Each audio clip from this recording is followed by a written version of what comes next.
Bom dia, queridos amigos da cultura aí, né? Principalmente os alunos queridos que estão pretendendo iniciar uma produção. Eu vou dar continuidade no vídeo 2 pela grandeza que é o Festival Rock and Roll. Então, vou falar mais um pouquinho dele, cara, que se for falar tudo do que abrange o Rock and Roll, na verdade, a gente levaria um dia, que tem muito assunto, muita coisa bacana para falar. Então, só completando, o Rock and Roll, ele foi realizado durante 20 edições na cidade de Varginha e considerado pela crítica especializada como o maior festival de heavy metal do interior do Brasil. Queria agradecer aqui a Lei Aldir Blanc, no âmbito do Estado de Minas Gerais, que aprovou e apoiou esse nosso projeto. Então vamos lá. Esse terceiro vídeo vai ter muita coisa assim também de o que não deve fazer numa produção e o que se deve tomar cuidado com a produção. Então vamos começar aqui. Primeiro, você tem que ter estrutura do projeto, né? A concepção já foi feita, o projeto existe, já tem uma expectativa de público, já tem uma quantidade de bandas, já tem todo um roteiro de trajeto e tudo mais. Então vamos pegar do ponto inicial. Ponto inicial, a segurança do projeto. Tá? O projeto de segurança, de prevenção, de incêndios, o tal AVCB dos bombeiros. É fundamental você ter ter um especializado, ter um arquiteto, um engenheiro, uma pessoa de confiança ligada diretamente a eventos, para que possa fazer esse projeto de prevenção. Então, olha só, uma experiência. Lá no primeiro ano, que a gente foi fazer na roça, tudo era novidade, né? Então, caímos na besteira de querer economizar. Ah, não vamos contratar engenheiro porque a gente não tem o patrocínio, não tem apoio da lei estadual ainda, sabe? Tudo muito rústico, muito capenga e pouca verba. Então nós fizemos um mapeamento, fizemos um mapa tal, e fomos até o bombeiro, e o capitão da época até instruiu a gente a fazer um evento de pequeno porte, uma vez que não tem ginásio, não tem estrutura, não tem nada barrando entrada e saída, é uma coisa mais teoricamente simplória na roça, ele podia ser de pequeno impacto. E assim foi feito. Fizemos mapeamento, palco 1, palco 2, entrada, saída, caminhão, tal. Faltando uma semana para o evento, mudou a direção dos bombeiros. E veio um bombeiro de Belo Horizonte, outro de São João del Rei, e eles vieram já pré-determinados a barrar qualquer tipo de evento na cidade, porque tinha acontecido vários acidentes. Primeiro uma boate em São Paulo, que tinha incendiado e tal, depois aquele grande incidente do Rio Grande do Sul, e tinha também um grande espaço cultural em Belo Horizonte, que tinha sido incendiado na época. Então a ordem deles era segurança total, que é correto. Só que o nosso já estava pronto, já estava pré-aprovado. E chega um dia antes do evento, e chegam os bombeiros todos lá, tá? Acho que teve até alguém que andou ligando para o bombeiro, tá, querendo fazer aquelas denúncias anônimas, coisa boba, sei lá, deve ter tido alguma coisa assim. Mas eles chegaram com tudo. Primeira coisa, quando eles olharam o fechamento, placas de fechamento, eles falaram, isso aqui não é pequeno porte não pode ter fechamento. Falei, mas como não pode ter fechamento? Esse fechamento aqui é exatamente para delimitar entrada de público, para dar uma segurança, para não chegar qualquer um e entrar. Né? Ele não é um espaço aberto, literalmente aberto. Né? Ele tem que ter esse fechamento e foi aprovado aqui no nosso projeto. Não, mas tem que tirar essas placas. Mas como tirar essas placas? Não tem, não é possível. E faltavam 2 dias para o evento. Quando eles entraram dentro do espaço, as placas de fundo também têm que sair. Falei, não, aquelas placas de fundo são exatamente para o público não ultrapassar, porque lá para frente tem brejo, tem rio, tem todas essas coisas, então tem que ter o fechamento, óbvio que tem que ter. Ele falou, mas então é de grande impacto, tem que fazer o projeto de novo, você tira as placas ou faz outro projeto? Falei, então vamos fazer outro projeto. Mas não dá tempo, porque o projeto você tem que levar, seguindo a risca deles, você tem que apresentar o projeto 30 dias, faltava 2 dias para o evento. Você tinha que pegar o projeto do bombeiro, aprovado, e levar na prefeitura para aprovar o alvará da prefeitura, enfim. É aquela tal gambiarra. Tudo virou gambiarra a partir dali. Né? E o bombeiro não tinha boa vontade, e eu acho que certo, você tem que fazer, vamos fazer. Só que a gente tinha sido, cara, naquela de economizar tudo, grana, a gente tinha acreditado no bombeiro antigo, falou, ah, pode fazer assim, assim, assim, assim, assado. Enfim, foi um corre-corre, voltei para a cidade, eu, Bruno, corremos todos os cantos, conseguimos de última hora alugar 20 extintores de incêndio, fazer uma brigada, fazer faixa, a sinalização, por exemplo, entrada, saída, sabe, incêndio aqui, escada no palco. Cara, a gente não tinha nada disso, era muito simples. E o que aconteceu? Acabou virando uma aula de como se fazer um projeto adequado. A partir dali, no segundo ano, foi mole. Aí contratamos empresa especializada. E eu sempre tenho uma mania em produção, cara. Se pede um extintor, vamos colocar 5. Porque se falhar um, tem o outro, tem o outro, tem o outro. A mesma coisa com relação ao gerador. Você não pode contar com um gerador. Você tem que ter um funcionando, um ou dois de stand-by. Então, cara, o AVCB do bombeiro é fundamental. Sabe, a peça é a mola mestra, é a peça inicial. Não economiza nesse item, não, cara. A segurança é fundamental para o artista, para o público, sabe, para todo mundo. E é bonito você chegar num evento, sabe, ter excesso de segurança, placa de sinalização para todo lado e tal. Então, a partir do segundo ano no Roça Rua até o último, foi show de bola. O bombeiro chegava lá, dava nota 10, apoiava tudo, né? A questão de segurança também, é fundamental você ter a segurança amiga, sabe? Um segurança que te dê apoio de verdade. Não é um leão de chácara para chegar, barrar na portaria, xingar o... Não, o segurança é porque tudo era na roça. É complicado, cara. Na roça, às vezes, você tem um cupim, você tem um buraco, sabe? Então, o segurança tem que ser meio um anjo da guarda ali. E o Roça Rua acabou virando um projeto tão grande, que é quase que tivesse um evento na parte de fora, que acabou virando um evento. Do estacionamento dos ônibus e das vans até o trajeto, sabe? Os próprios moradores lá da roça, eles montavam lá suas barraquinhas de churrasco, de cerveja, e tinha uma turma que gostava mais de assistir do lado de fora do que do lado de dentro. E dentro do Roça Rua, a estrutura foi muito bacana. Foi muito bacana porque foi muito profissional, teve muito respeito, teve muito empenho, né? Então, eu friso sempre nisso, porque às vezes quando você vai pensar que vai produzir um evento, você tem que pensar, cara, no conforto do artista. Como que o artista vai chegar até o palco?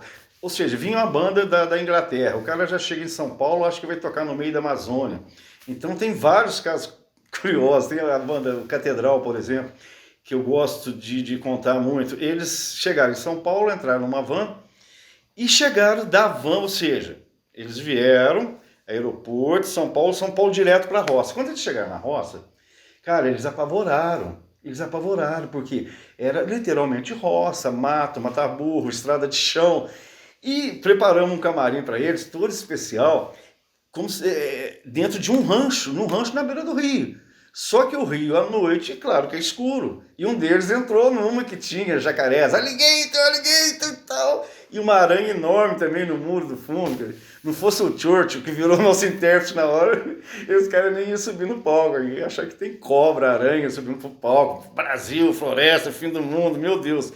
E o camarim todo rústico, lindo, bem planejado, né? Então você tem que contar com essas histórias, assim, né? E depois eu soube pelo motorista deles que falaram para eles em algum lugar que eles iam tocar numa floresta que roça, que era o fim do mundo. Então essas coisas acontecem, né? Foge, né, até ao controle da produção, mas acaba acontecendo. Então rapidinho a gente conseguiu acalmar a banda, o Bruno chegou e o camarim já era do lado do palco, né? Então imediatamente eles subiram. E outra coisa, para você controlar, já nesse ano eram 30 bandas, né? O Roça Rua acabou que virou 3 palcos, né? 2 palcos enormes, palco 1, palco 2, não que um fosse melhor do que o outro, palco 1 só como referência, né? Palco A, palco B, e o terceiro palco, que era um maior barato também, que era um pouco distante, e a gente procurava ter nesse terceiro palco, que é onde acontecia a tenda Combate, que é um apoio que a gente fez questão, o Bruno fez questão de dar às bandas iniciantes, né, as bandas da região, banda de garagem, e elas apresentavam ao mesmo tempo que os palcos principais. Só que a gente conseguiu colocar uma cortina, um rebatedor de lona, para que o som do palco não entrasse dentro da tenda Combate e para que a tenda Combate também jogasse o som para uma lateral para não bater junto com o palco do som principal. Então, era vários detalhes de acústica que aconteciam no projeto para que tudo corresse bem, né? A estrutura do palco, por exemplo, eram palcos iguais, equipamentos iguais, né? Só que cada palco tinha um técnico de luz, um técnico de som, sabe? Um backstage, né? E, enfim, a gente conseguia, enquanto a banda 1 estava apresentando, a banda 2 já estava passando som, com fone de ouvido e tudo. E terminava a banda 1, em 40 minutos a 1 hora, é como se apertasse o controle remoto, já entrava a banda 2. Então, eu costumo falar sempre, né, para quem da equipe técnica que estava vindo trabalhar pela primeira vez, que ele ia encontrar uma estrutura de um Rock in Rio, mas na roça. Na roça, cara, sem ser mix, sem energia, né? Sem água, sem tudo. Ou seja, você vai criar uma estrutura, uma cidade, né? Literalmente ali na roça.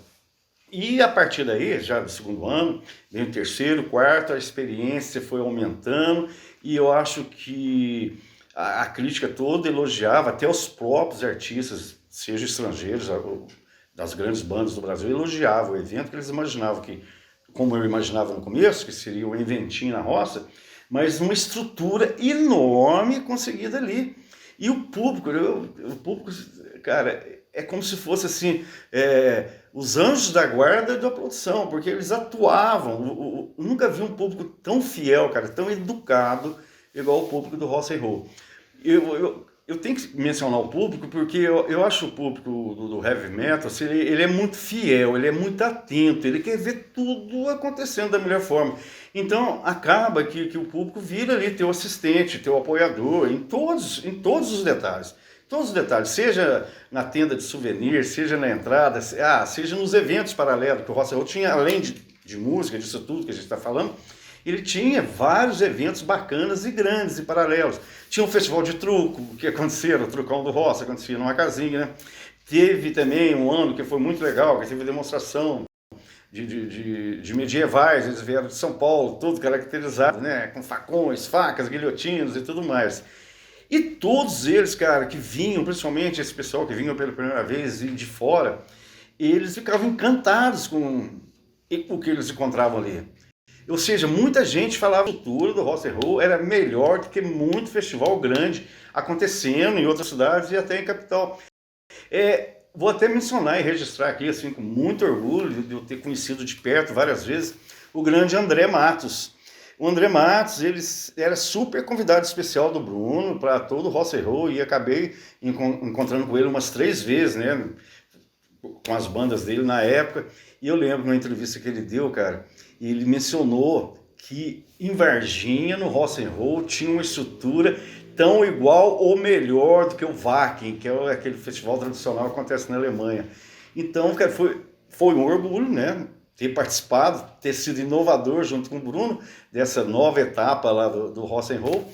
E com certeza, cara, para uma produção, quem participou de um evento desse é o maior desafio, é a maior aula de produção que você pode ter, porque são coisas ali inesperadas que vão acontecer e você tem que tirar de letra, você tem que ser um verdadeiro maestro de estrutura, de organização de evento, tá? E já vou lançar uma coisa aqui que eu devia ter falado antes, eu acho que uma boa produção também, ela tem que ser, nesse caso, ela tem que ser centralizada, ou seja, tem que ter um diretor, sabe? Um cara que pensa tudo, um cara que sabe tudo e você ter o controle disso. Você tem que ter muito assessor, claro.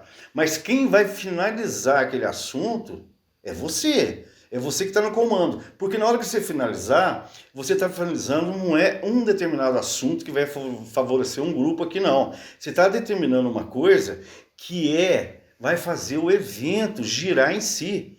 Tipo assim, onde que é a entrada de vans dos músicos? Numa fazenda, numa roça. Para ter acesso ao palco, é essa.